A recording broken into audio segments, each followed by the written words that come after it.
fazer, ou aquilo que nós sonhamos, ou aquilo que nós planejamos. Porque as nossas vidas, né, está pautada nas mãos de Deus, ela não é nossa. Nós não podemos fazer aquilo que nós bem queremos. Nós falamos que podemos fazer assim. Eu vou fazer aqui, vou sair, vou para lá, pode até ir. Mas se não for com a permissão de Deus, se Deus não quiser que nós não vamos. Acontece qualquer coisa, né? Porque Ele é o soberano. Nós temos que entender que quem é dono de nossas vidas é o Senhor. Querendo nós ou não, Ele é o nosso Criador. Ele é o nosso Senhor. Nós admitindo ou não admitindo isso, o Senhor é o nosso Deus. Então essa verdade prática que nos narra isso, nos mostra que o Senhor, que nós não estamos dizendo de lutas, dificuldades, mas o segredo para nós vencermos as lutas e as dificuldades é permanecer na presença do Senhor. É permanecer fiel, confiando na providência divina. Amém? Leitura bíblica em classe. Essa leitura bíblica em classe hoje se encontra no livro de Ruth, capítulo 1, do verso 1 ao verso 5. Eu vou ler o primeiro versículo, depois um irmão lê o segundo, o outro o terceiro, o outro o quarto, o outro o quinto e o outro quinto que terminou. Amém, irmãos? Porque a leitura bíblica é em classe, é para todos participarem. Todos nós vamos participar. Então vamos lá. E sucedeu que nos dias em que os juízes julgavam, houve uma fome na terra, pelo que um homem de Belém de Judá saiu a peregrinar nos campos de Moabe, ele e sua mulher e seus 2 filhos. Este homem se chamava Elimeleque e a sua mulher Noemi. Os filhos se chamavam Malom, Queion, Afroteu, de Belém, Judá, vieram à terra de Moabe e ficaram ali. E morreu Elimeleque, marido de Noemi, e ficou ela com seus 2 filhos, os quais tomaram para si mulheres moabitas, e era o nome de uma órfã e o nome da outra Ruth, e ficaram ali quase 10 anos. Morreu também ambos, Malom e Quilion, ficando assim essa mulher desamparada dos seus 2 filhos e seu marido. Amém, irmãos? Quero só que os irmãos depois prestem atenção, fiz um pouquinho. Essas mulheres eram moabitas. Era do povo de Moabe. Não era do povo de Judá. Os irmãos entenderam? Moabitas não era do povo de Judá, do povo de Jesus. Eram pessoas, né, de outro povo, de outra região, inimigos do povo de Deus, mas eram moabitas. E eles ali se casaram com elas. Na frente, um pouquinho, eu vou explicar um pouquinho por que eu estou dizendo que elas eram moabitas, né?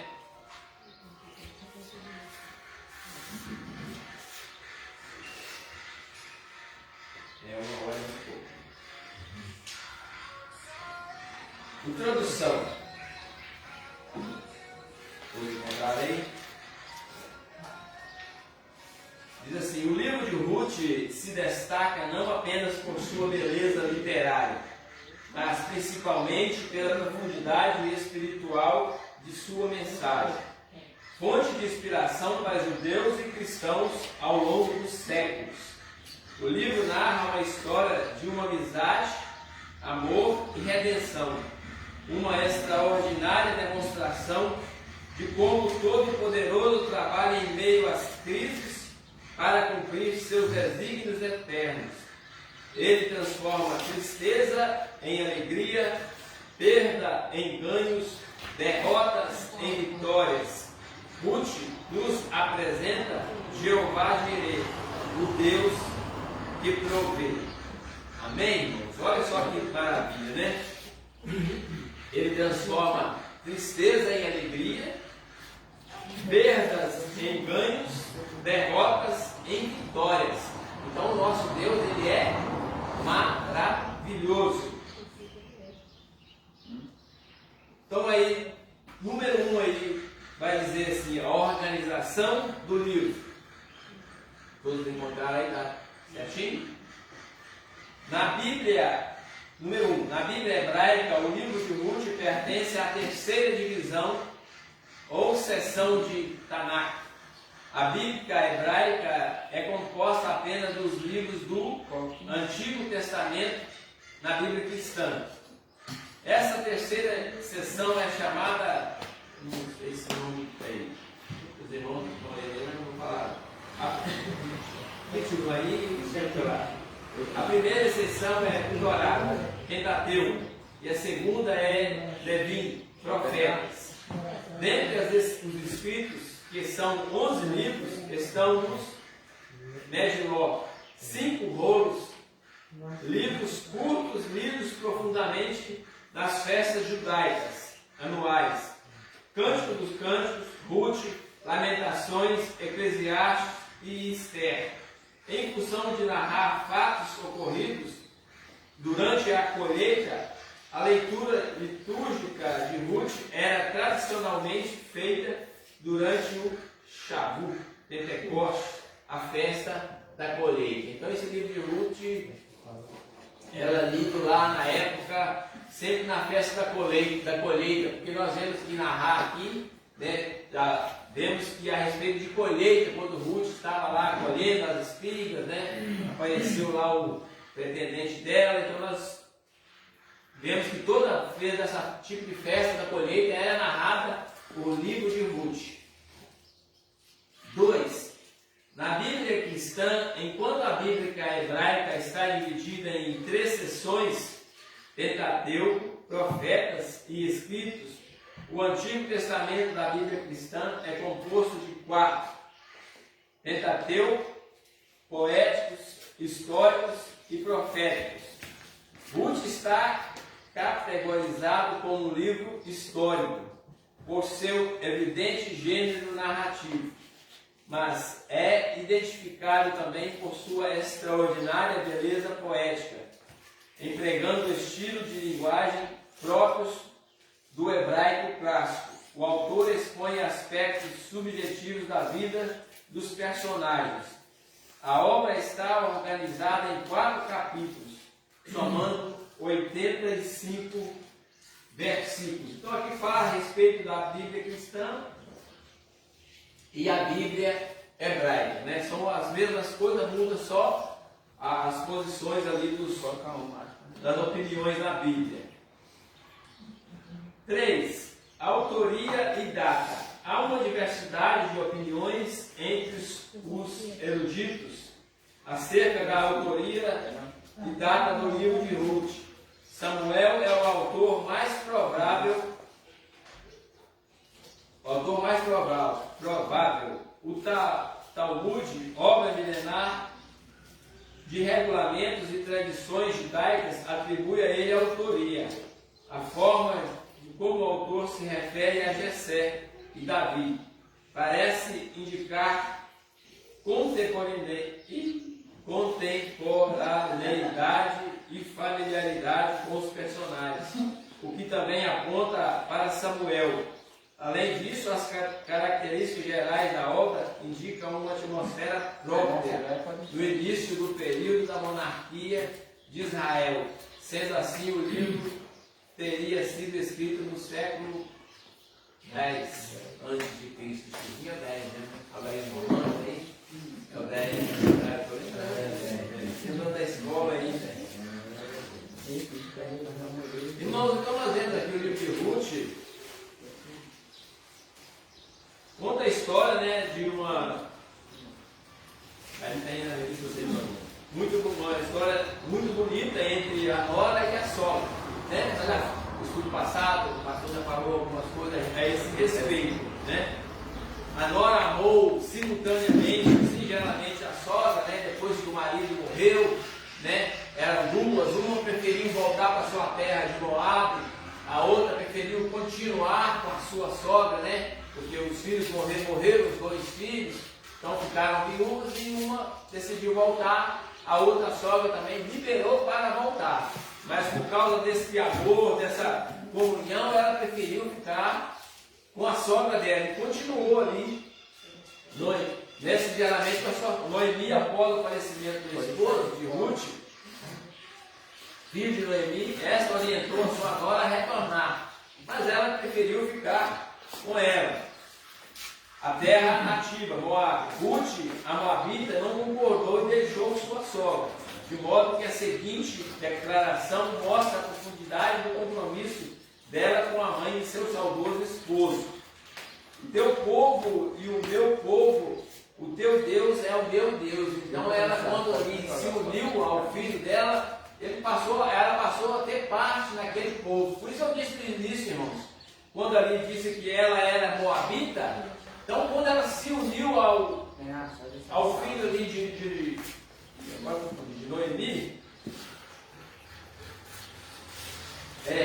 então ela passou a ser parte daquele povo, né? Que a Bíblia diz que quando cada um se torna uma só carne. Então ela não, naquele momento ela sentiu o desejo de não ser assim, do povo de Moab, e se uniu com ele e se tornou judeu, como se não se tornou judeu, ela se tornou uma só pessoa.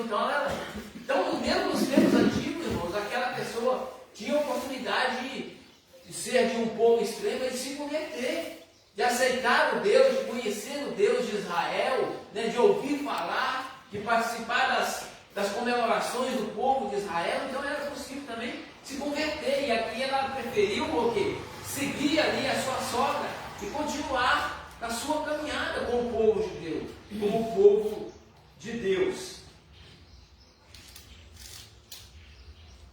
O livro de Ruth traz de uma das principais personagens do livro. Ruth era viúva de Malom, nora de Noemi, e por fim esposa de Boaz.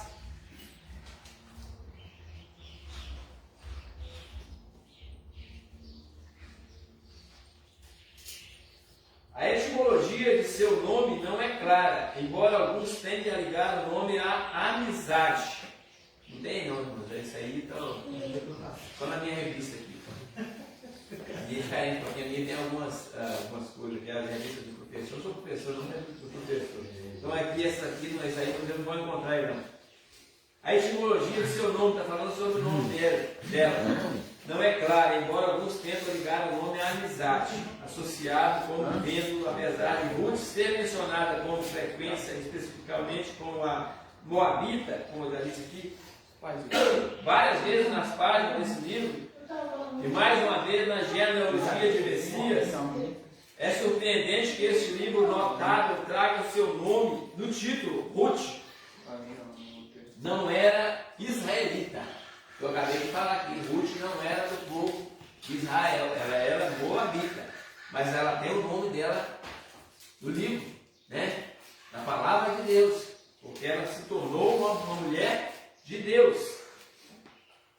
Esse livro não traga seu nome no título. Ruth não era israelita, como moabita. Era de uma nação que odiava Israel, era inimigo do povo, a nação dela era inimigo do povo de Israel. Alguns, olha só como é questionado, né? Alguns não consideram Ruth a personagem principal do livro. Contudo, os eventos do livro focam definitivamente na redenção ilustrada, primeiro em sua rejeição dos deuses pagãos de Moabe, a fim de se comprometer com Javé. Então ela renunciou aos deuses pagãos ali de Moabe e se converteu ao rei Javé, Deus, né? O Deus de Israel. A história continua através de uma união com Boaz, o parente remidor, pondo-a na genealogia de Davi, maior rei de Israel. Ela, por intermédio de Davi, passou a fazer parte da linhagem de Jesus Cristo, o futuro filho de Davi, que por fim redimiria seu povo. A graciosa redenção de Deus foi desvelada a sua fiel providência. A liberação foram reveladas na história de Ruth. O livro traz seu nome ao longo das gerações e sua história resolve sem sombra de dúvidas a preocupação amorosa de Deus com as mulheres e com o seu compromisso absoluto de santificar o casamento e a proeminência da família.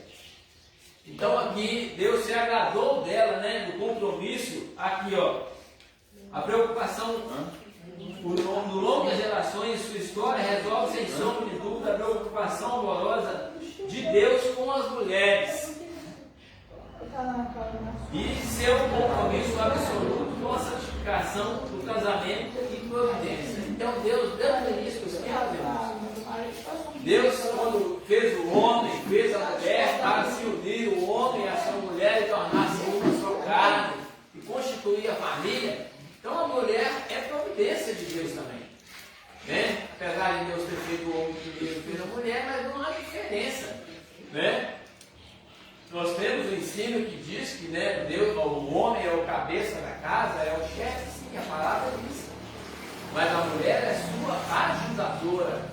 Sem o homem, o papel, sem a mulher, o papel do homem seria o quê? Difícil, né? Rafael, dá um copinho d'água para mim, por favor. Água. Então aqui nós vemos o papel, o amor de Deus para com a mulher também, para com os dois. Não é possível viver sozinho, ou a mulher, ou o homem sempre, né, vai ter que ter a união, né? Quando Deus criou ali tudo, Ele criou o homem e a mulher para que se unissem, se formassem uma família e povoassem a terra. Mesmo nós vemos aqui, né, mulheres como Ruth, a outra lá, Raabe, você vê, mulheres que não eram da linhagem do povo de Deus, se converteram e Deus a receberam. E Deus a receberam ali, irmãos, e amaram elas, né? E tiveram um papel importante na palavra de Deus, no povo de Deus, nas nossas vidas, no povo cristão. Então, independente de nação, né, de religião, de estado, o nosso Deus, Ele é o quê? É o Deus de amor, o Deus que está de braços estendidos para todos nós. Nós temos aqui referência de nós mesmos. Eu creio que nem todos aqui nasceram no Deus do Evangelho. A maioria de nós veio lá o quê? Lá no mundo. E a Bíblia nos fala também que nós não somos o povo eleito, o povo de Deus. Nós fomos enxertados na videira verdadeira que é Cristo. Nós não somos judeus descendentes lá do povo de Deus realmente. Nós fomos enxertados através da vida de Jesus, da morte de Cristo, nos deu acesso. Todo aquele que aceitar Jesus como Salvador se torna filho de Deus. Torna-se participante da graça de Deus. Então, que muitas das vezes nós olhamos preto, negro, branco, amarelo, esse aqui não é. Nós olhamos lá fora do mundo e falamos assim, esse aqui não tem jeito, esse está perdido, esse é do mundo, não.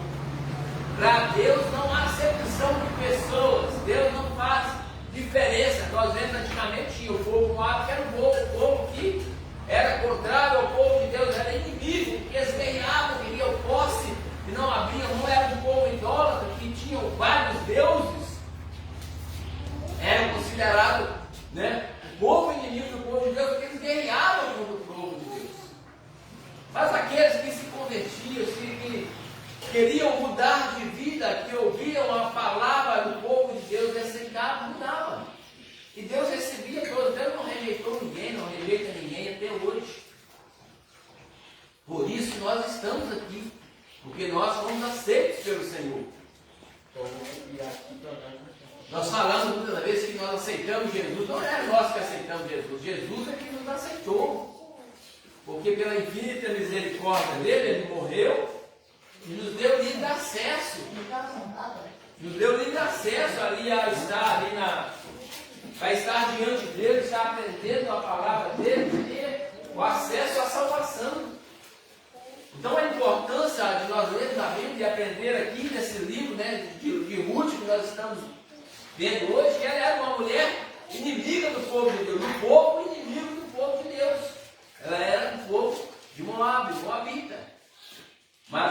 mudou, casou com um israelita, um povo judeu, e mudou de vida. Aceitou ali com seu esposo, foi aprendendo de quem era o Deus verdadeiro, o Deus poderoso, um Deus só, o Deus que fazia todo, que faz todas as coisas, um Deus verdadeiro. Então ela aceitou isso para ela, então ela mudou de vida. Mesmo depois da morte do seu marido, ela continuou com a sua sogra ali servindo a esse Deus verdadeiro. Amém? Os irmãos querem falar alguma coisa? Se quiserem falar, eu estou falando aqui, mas alguma pergunta, se eu não tiver responder, o irmão não responde. Diga uma lei, diaconisa não, mas tem muitos professores aqui, estou aqui. O pastor só deu uma investida, professor para mim, perguntando, né? Você tem que arrumar um Ferrão Marrento também, pergunta Marrento também, que ela é top na Bíblia. Hã? Ué. Começou a lição, Quer falar alguma coisa? Não, perguntar? Pode perguntar. Eu não falo, não sei isso tudo, não sei falar. Pastor, eu vou falar um negócio. Eu fui visitar minha sogra e pedi a minha sogra, eu vou estar acordado, né? Duas vezes que eu visitar comigo. Agora, mas eu hoje, ontem eu moro nela, hoje, de novo. Aí eu estava lá na minha sogra, passou um homem, virou no meu lado, mas olha que louco que é, doeu, falou assim, essa mulher precisa ficar essa vez nela, meteu o pau nela, Não, essa fica quietinha, ora por ele, deixa mais de conta que nem a senhora. Vamos lá continuar aqui. É isso aí, né? Só escutar e ficar quietinho, né? Irmãos, então nós vamos continuar, né? Os irmãos querem participar um pouquinho, vamos lá. Lição, aí número 2 agora, né? 2 Paulinhos, não sei como é. Contexto histórico, acharam aí? Contexto histórico.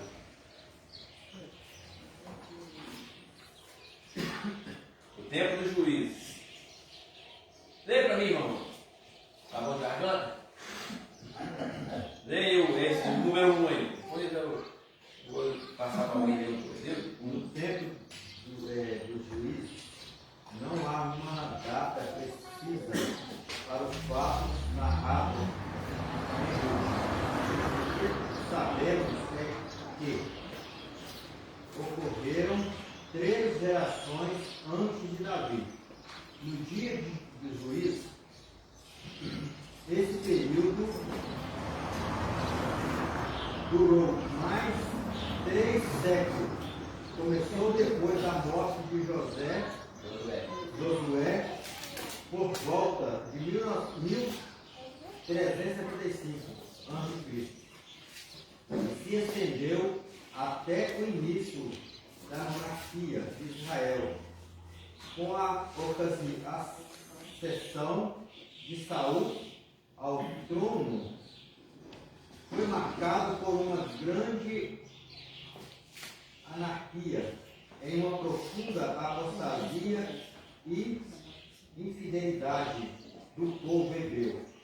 Uma frase que identifica bem aquela época sombria é: cada qual fazia o que parece direito aos seus olhos. Sem uma sábia direção, o povo perece. Secularismo, domínio. Não vai sentar, solta aí. Só até o povo perece. Amém, irmão? Mas olha o que narra aqui a respeito do tempo de juízes, né? Nós vemos aqui, esse período de juízo durou mais de 3 séculos. Um século, 100 anos. Então durou 300 anos. 3 séculos, 3 anos. Começou depois da morte de Josué, por volta de 1335, e se estendeu até a ascensão de Saul. Então, foi marcado por uma grande... Desse período, meus irmãos, essa grande anarquia aqui, é quando o povo se rebelava. Aqui, os juízes lá, o povo que Deus separava como juiz, né, como rei para dominar, eles eram o quê? Eles não obedeciam o Senhor. Então, aqui se estendeu com uma grande anarquia e uma profunda apostasia e infidelidade ao povo hebreu. Do povo hebreu. Uma frase que identifica bem aquela época sombria é: cada qual fazia o que parecia direito aos seus olhos. É o que eu acabei de fazer aqui. Talvez nós achamos que podemos fazer aquilo que nós queremos, né? Como eu disse aqui, que nós somos donos do nosso nariz.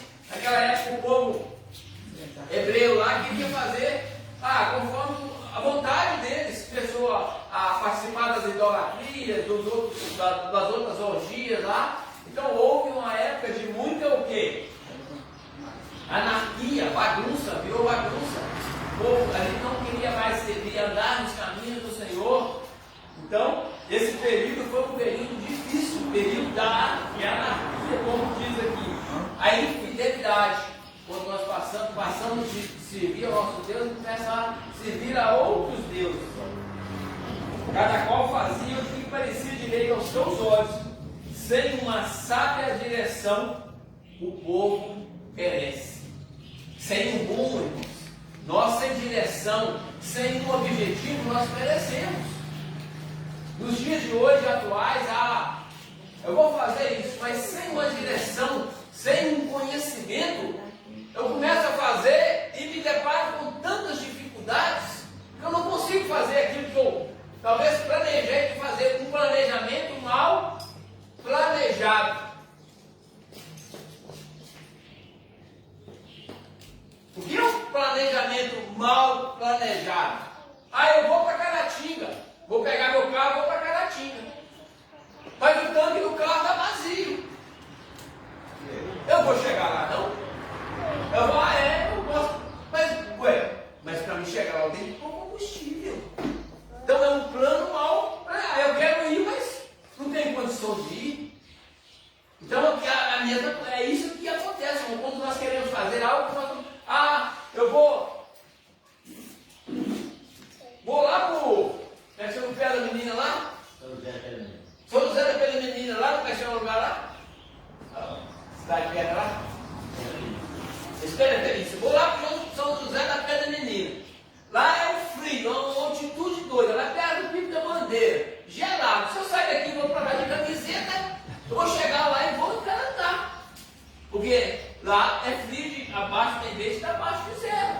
Então é o quê?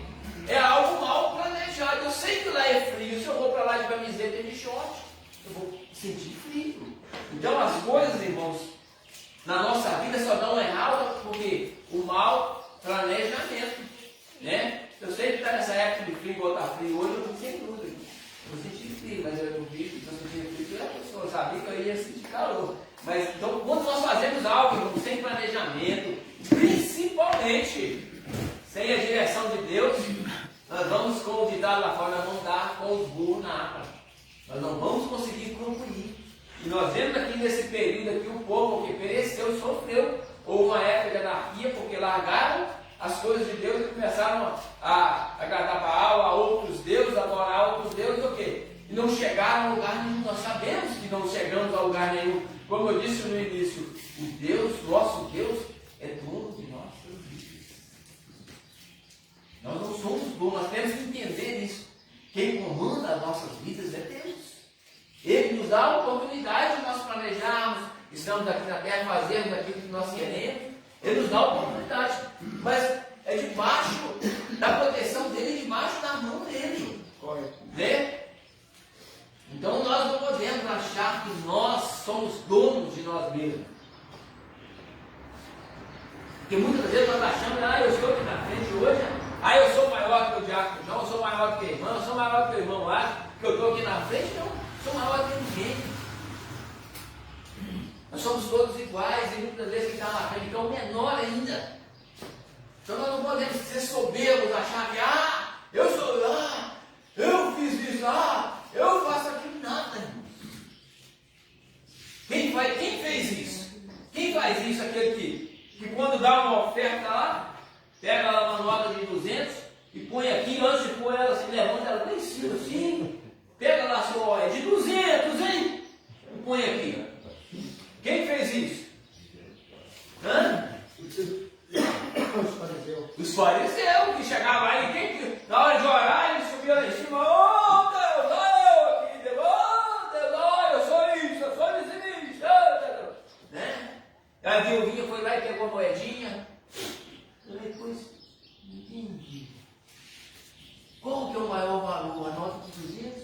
moedinha que pôs ali dentro para Deus, que Deus disse. Né? A moedinha que ela tinha. Ela não falou nada. Ela não precisava dar nada porque ela tinha a Deus no amor. Nós não precisamos fazer, irmão, porque muitas das vezes você quer fazer as coisas e falar, eu fiz, é eu. Irmãos, nós não precisamos disso. Aí nós estamos nos tornando hipócritas. Estamos fazendo, nós estamos mostrando o que eu estou fazendo. Não precisamos mostrar para ninguém o que nós estamos fazendo. Nós precisamos mostrar para Deus. E o nosso coração, onde eles falam, por isso que ele é um Deus onisciente, onipresente, onipotente. A onisciência dele sabe lá o desejo do meu coração. Se eu tenho só uma moedinha para pôr, se eu estou orando no meu cantinho lá, se eu não tenho palavras bonitas, mas o meu Deus está olhando aqui dentro, ó, a entrega, né? O desejo de agradar a Ele, o desejo de fazer a vontade dele. É isso que conta para Deus, irmão. Então nós temos que estar atentos a essas coisas, as coisas de Deus, fazer, não fazer para agradar o homem. Nós nunca vamos conseguir agradar os homens como eu digo aqui, as pessoas aqui nesse mundo. Por mais que você faça ali, por mais que você doe, você nunca vai ter gratidão sobre aquilo. Nós precisamos agradar a Deus. É isso que Ele quer de mim e de você. Reconhecimento, agradecimento, fidelidade. É isso que Deus quer de nós. Gratidão. Porque se eu fizer, eu falo aqui, aquelas pessoas que eu ajudei no passado, quando eu tinha condição de ajudar financeiramente, eu vou falar financeiramente, hoje as mais que me decepcionaram. Eu não ajudei porque querendo receber algo em troca. Eu ajudei porque eu tinha condição de ajudar e ajudei. E hoje, se eu tivesse condição de ajudar, eu ajudaria também da mesma maneira.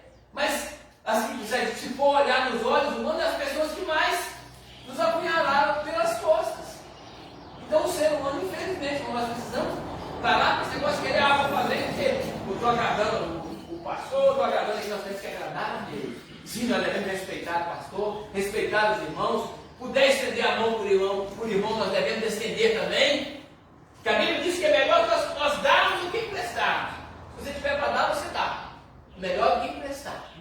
Né? Se você puder dar amor, você dá. Se puder dar financeiro, você dá. Se você puder dar com oração também, é a melhor coisa. Então nós devemos o quê? Nos amar, cedermos para os irmãos, mas não querendo receber algo em troca. Porque seria uma troca. Então não é uma doação. Não é um amor espontâneo.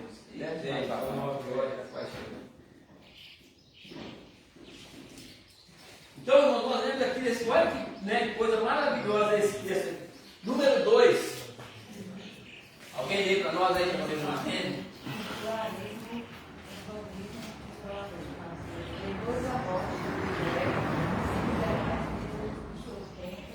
Levantou-se uma geração que não tinha comunhão com Deus.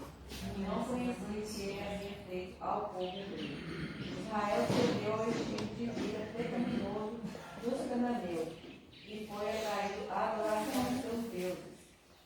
Sensualismo e hedonismo sempre levam a grandes tragédias morais e espirituais. O pervertido culto a Baal, o deus da chuva, e a Astarode, a deusa do sexo da guerra. Passou a ser praticado pela nação hebreia em um degradante nível de moralidade e idolatria. A falta de uma liderança espiritual madura e temente a Deus causa prejuízos incalculáveis ao povo. No reino de Deus não basta ter carisma para liderar, é preciso ter caráter aprovado.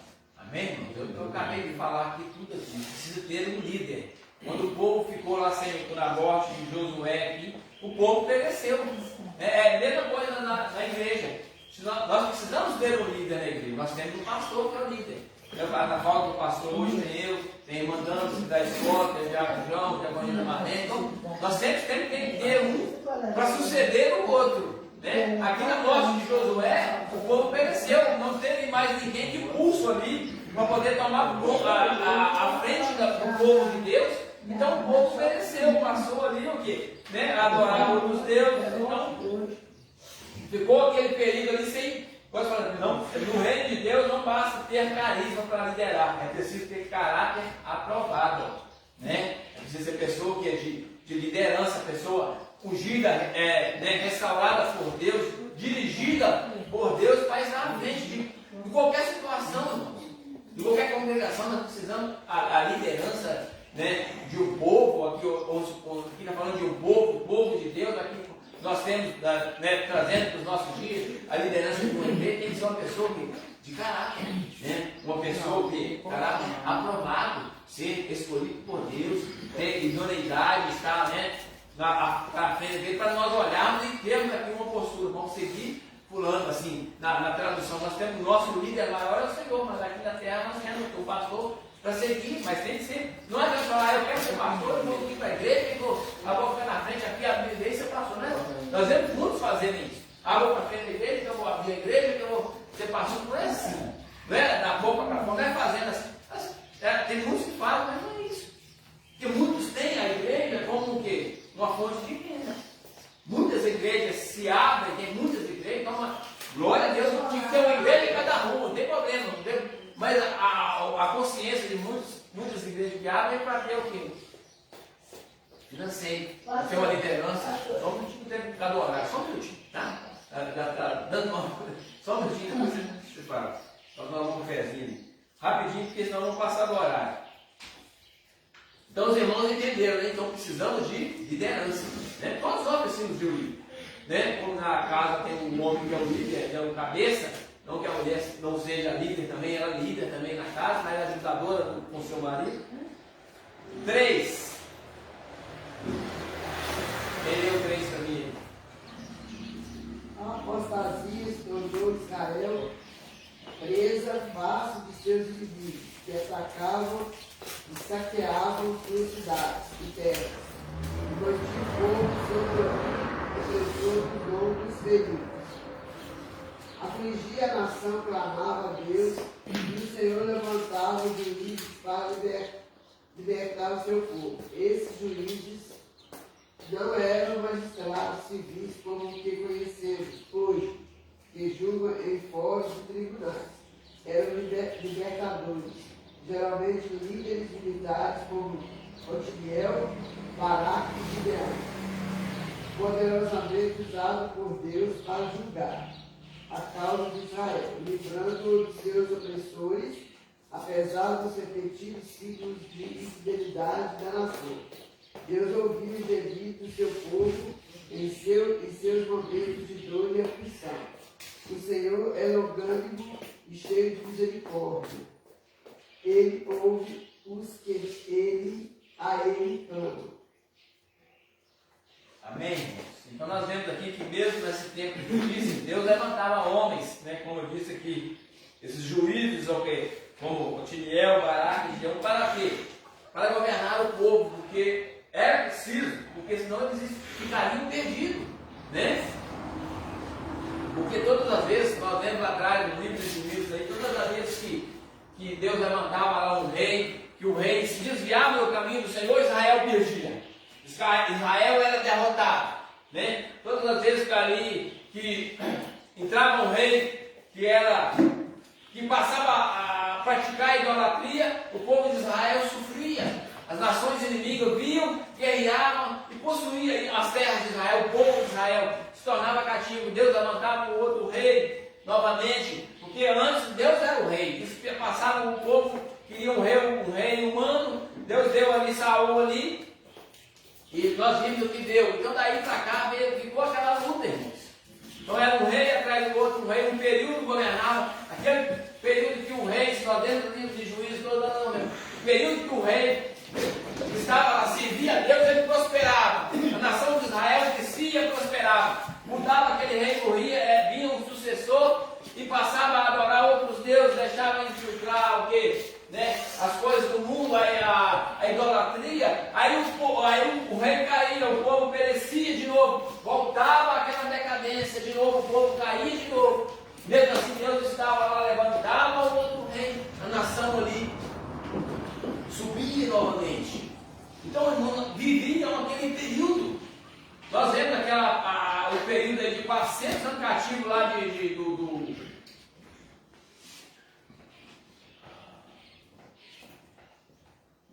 Moisés tirou o lado do Egito, ué. Tempo que o povo sofreu naquele período lá, né? Então, toda a época, o povo passou o sofrimento, irmão. Desde o início dos tempos, o povo de Deus vem sofrendo, e vai vir até, vai ser até a vinda de Jesus. O 3 aí, eu vou ler isso aqui, para dar uma tentadinha, que já dá 9 horas. Proposta e mensagem. O cetro de Judá, vários propósitos são atribuídos ao livro de Ruth. O principal e mais evidente deles é apresentar Davi como descendente de Judá. A tribo real da qual viria o Messias, o leão da tribo de Judá, a raiz de Davi, diz: o cetro não se arredará de Judá, nem o legislador dentre seus pés, até que venha Siló, e a eles se congregarão os povos. Embora Rúben fosse o primogênito de Jacó, seu ato de desonra ao leito do pai, deitando-se com sua concubina, fez com que perdesse a primogenitura, a posição de liderança. A promessa feita a Abraão seguia, agora pela descendência de Judá, sendo Samuel, o autor do livro de Ruth, o propósito de registrar a genealogia de Davi, ganha ainda mais sentido, já que naquele tempo o rei de Israel era Saul, um benjamita. A ancestralidade de Davi o legitimava para o trono. 2. Amor e redenção. A mensagem principal de Ruth é o amor de Deus e seu plano de redenção da humanidade, como representante de judeus e gentios, respectivamente. Boaz e Ruth prenunciam a derrota da parte de separação, a redenção e vista no livro no sentido literal e tipológico. Boaz é um parente remidor que preservou a descendência de Elimeleque, mas é também um tipo de Cristo, nosso Redentor. 3. Fidelidade e altruísmo. O livro de Ruth abre uma janela que nos permite ver que nem tudo era trevas nos dias dos juízos. Havia um remanescente fiel que temia a Deus e foi usado por Ele para cumprir seus propósitos em um mundo de crescente iniquidade. O justo vive pela fé. Outra eloquente mensagem do livro é o valor do altruísmo em que predominava o egoísmo. Nos dias dos juízos, a maioria vivia segundo seus próprios padrões e interesses. Noemi e Ruth destoaram dessa máxima individualista. Sogra e nora não pensavam em si mesmo. O amor não é egoísta. Amém, irmãos? O que nós tiramos aqui é que, mesmo no livro ali, naquela época, o povo de Juízes sofriam muito, né? Era aquele, como eu disse aqui, tinha um juiz, tinha um rei, e nem sempre tinha aquela firmeza de estar na frente ali do povo, sempre caindo, sempre sofrendo. Mas a relação aqui dessas duas mulheres aqui, ó, Noemi e Ruth destoaram dessa máxima individualista. Sogra e nora não pensavam em si mesma. O amor não é egoísta, pensavam uma na outra, pensavam no povo. Então, a fidelidade do amor, um pelo outro, faz a diferença, né? O amor, a comunhão, né? A maneira de tratar as pessoas, a relação faz a diferença entre nós, na vida do servo de Deus, na vida do ser humano. Né? O amor é o maior dos dons, a palavra disse. Né? Você pode ter profecia, você pode profetizar, você pode falar em línguas, mas o amor, isso tudo vai passar. Falar em língua passa, profetizar vai passar, você profeta hoje, amanhã, de que passou, mas o amor ele permanece para sempre. O amor nunca vai passar, o amor nunca vai acabar, irmãos. O amor é para sempre. Aquele que ama verdadeiramente o amor de Deus para com a minha e com a sua vida é para sempre. Não é só no dia de hoje, não é só no dia de amanhã, não foi no passado, não é só no presente, não é, é o futuro todo. O amor de Deus não se acaba. Nós precisamos aprender isso. Amar com fidelidade, amar com o amor verdadeiro. Né? Então não interessa a situação que se está vivendo. Eu estou na luta, estou na prova, o fulano me decepcionou, eu não quero nem saber dele mais, eu quero que se dane. Não, nós devemos amar infinitamente. A Bíblia diz que nós devemos amar os nossos inimigos. Nós precisamos amar os nossos inimigos, irmãos. Mas daí eu pergunto: crente verdadeiro tem inimigo? Eu falo para você, eu não tenho inimigo. Pode ter alguém que não goste de mim. Pode ter alguém que não goste, mas eu não tenho inimigo. Mesmo que a pessoa que me pisou, que me maltratou, eu não tenho ela como inimigo. Porque nós não podemos ter inimigos, nós devemos amar a todos, amar os nossos inimigos, como se diz assim, aqueles que se dizem nossos inimigos. Né? Nós precisamos amar ele. Então, eu falo que eu não tenho inimigo. Mesmo aquele que fez assim, sapateou em cima, glória a Deus, ele não tem como inimigo. Nós não podemos ter inimigo, nós precisamos amar os nossos inimigos. Então, como nós vamos ter inimigo? Eu sei que é difícil, irmãos. Ser sapateado, pisar na hora da vontade de ser. Sair do sério. Mas glória a Deus que o Espírito de Deus na vida, dentro do servo dele, dentro do teu filho, nas nossas vidas. Nós precisamos saber que a presença de Deus está em nós, irmãos. Nós temos que fazer a diferença. Nós somos chamados para ser o sal da terra, a luz do mundo. Nós não podemos fazer como o mundo faz lá fora, como os nossos inimigos fazem. Nós precisamos ser diferentes. Aqui nós precisamos praticar o que? O amor. O amor faz a diferença em todas as áreas de nossas vidas. Então isso é necessário, nós aprendemos aqui nisso aqui, que o amor, ele é o maior dom. O maior cura, o amor salva, o amor liberta. Porque Deus é amor. Nós não temos aí a palavra, Deus não é amor. Então o amor faz a diferença entre as nações, entre os povos, entre os homens. E nós vimos nesse livro aqui isso, a comunhão aqui, o amor entre essas duas mulheres fizeram a diferença no meio do povo de Deus aqui. A Bíblia diz, a narração aqui diz, no livro de Ruth, que nós vemos, veio a diferença no povo de Deus. Mudou o cenário do povo de Deus. Amém, irmão? Conclusão. O livro de Ruth nos ensina que a despeito da incredulidade dos pecados do homem, Deus sempre trabalha para cumprir os seus desígnios, sem violar o princípio do livre-arbítrio humano. O Todo-Poderoso conduz a história e executa seu plano eterno de redenção. O livro também nos mostra que como a fidelidade de Deus se aplica às circunstâncias comuns da vida. Em tudo ele é fiel. Amém? Glória a Deus, irmãos, querem falar alguma coisa? Perguntar alguma coisa? Só um minuto. Pode ir, vai. Vamos falar um negocinho aqui. Não, pera só, estou terminando. Estou 2 minutinhos já vai falar. Irmão, só terminando aqui, estuda aí já vai liberar.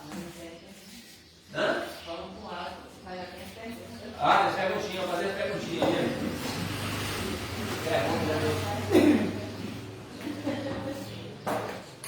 Perguntinha aí, irmãos, ó. Como o livro de Ruth é classificado na Bíblia hebraica? Nós lemos lá atrás. Isso. O livro de Ruth pertence à terceira divisão ou seção de Tanaka. A Bíblia hebraica, que é Ruth Tanaka. O que é? Hã? O livro de Ruth pertence à terceira divisão ou seção da Tanaka.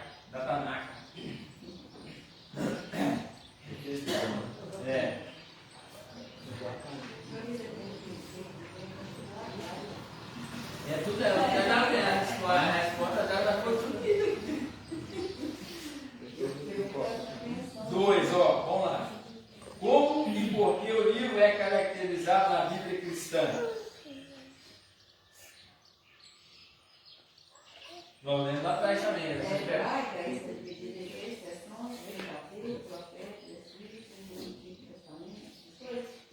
Não é isso. Como é e por que o livro é caracterizado na Bíblia cristã?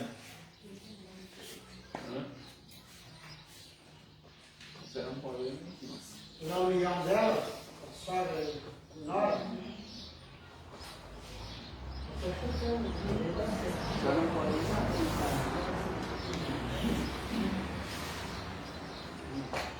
Não, vou ler aqui a resposta. Ruth está categorizado como um livro histórico, por seu evidente gênero narrativo. Então, o livro dela é a evidência que aponta a autoria da Bíblia. 3. Que evidências apontam para a autoria de Samuel? É grande também a resposta. O bom da revista em casa é ler ela, ir lá nas respostas e já responder. Porque tudo que está as perguntas já tem no livro que nós estudamos. Fala tudo a respeito. Então, 3 aqui, ó. Que evidência aponta para a autoria de Samuel? O Talmud, obra milenar que regulamenta as tradições judaicas, atribui ele a autoria. A forma como o autor se refere a Jessé e Davi parece indicar contemporaneidade e familiaridade com personagens, o que também aponta para Samuel. Então, as respostas estão lá no texto, todo o texto, essas respostas todas estão atrás, onde nós lemos. A importância de ler em casa é isso. Você lê, já pega uma canetinha, já vai lá nas perguntas e já responde. E aí já vai. Agora, qual a principal mensagem do livro?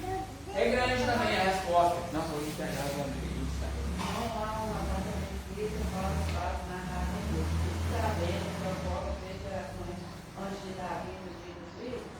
Não, qual a principal mensagem?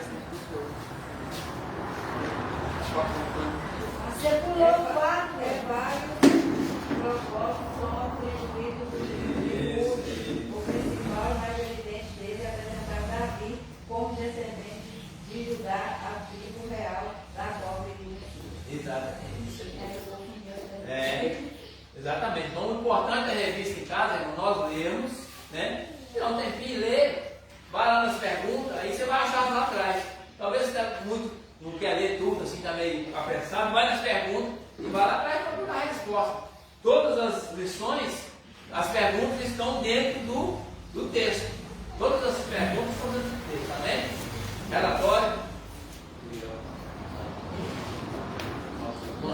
Olha que isso, eu passou um pouquinho o horário, mas. Não pode deixar para trás, só vai a hora é pouco, mas igual eu gosto de falar muito, não dá muito tempo não pode falar muito, vou falar pouquinho. 30 matriculados, 15 presentes, 1 visitante, 6 ofertas. Quem dá essa oferta? Uma oferta aqui, ó. Parou, Gabriel.